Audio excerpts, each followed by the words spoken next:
সম্ভব নয়। দেশের স্বাধীনতা আর সশস্ত্র লড়াইকে, যুদ্ধকে কংগ্রেস সাপোর্ট করে না, সশস্ত্র লড়াইকে গান্ধীজি সাপোর্ট করেন না, তাহলে কি করে দেশের মাটি থেকে স্বাধীনতা লাভ করা সম্ভব?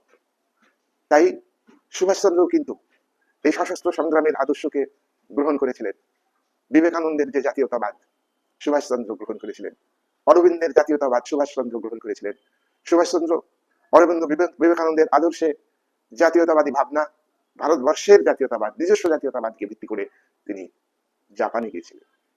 জাপানের মিস্টার টোজো ভারতীয় জাতীয়তাবাদকে, ভারতীয় দেশপ্রেমকে ছোট করবার জন্য নয়, কোনো উপায় ছিল না।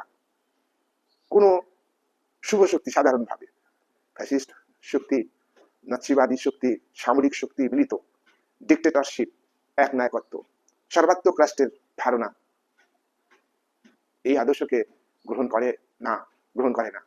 কোনো উপায় নাই দেখে কংগ্রেসের ফ্যাসিবাদী গালি, কমিউনিস্টদের ফ্যাসিবাদী গালিকে তোয়াক্কা না করে তিনি জাপানের প্রধানমন্ত্রী মিস্টার তোজোর কাছে সাহায্যের হাত বাড়ান। রাসবিহারী বসু ইন্ডিয়ান ইন্ডিপেন্ডেন্স লীগ গঠন করেছিলেন। ইন্ডিয়ান ইন্ডিপেন্ডেন্স লীগ মানে কি? ভারতের স্বাধীনতা সংঘ। এই সংঘ গঠন করলেও তিনি, নেতাজি যখন সিঙ্গাপুরে গেলেন, এই ইন্ডিয়ান ইন্ডিপেন্ডেন্স লীগের সভাপতির দায়িত্ব দিলেন সুভাষ বসুকে। সুভাষ বসুকে রিকোয়েস্ট করেন, সুভাষ বসু সেটাকে গ্রহণ করেন। সুভাষ বসু ভারতীয় জাতীয় বাহিনীর উদ্দেশ্যে বলেন, ভারতের জাতীয় বাহিনীটা, এই বাহিনীর উদ্দেশ্যে বলেন, সংগ্রাম হবে ভয়ানক কঠিন সংগ্রাম। এই লড়াই, এই যুদ্ধ সহজে থামবে না, বাধা আসবে ব্রিটিশ সাম্রাজ্যবাদী শক্তির পক্ষ থেকে। তাই আপনাদের কঠিন লড়াইয়ে জয়লাভ করতে হবে। কেন কঠিন লড়াই করতে হবে? আমাদের যারা শত্রু, ব্রিটিশ সাম্রাজ্যবাদী শক্তি 190 বছর ধরে ভারতের উপর আধিপত্য, শোষণ, নিপীড়ন চালিয়ে যাচ্ছে।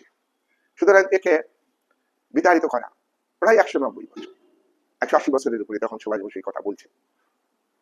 190 বছরের কাছাকাছি, 1947 সালে 190 বছর হবে, সরি।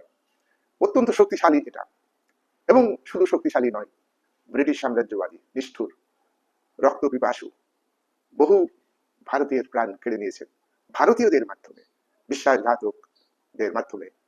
বিশ্বাসঘাতকরা সাহায্য করেছে ব্রিটিশ সাম্রাজ্যবাদী শক্তিকে।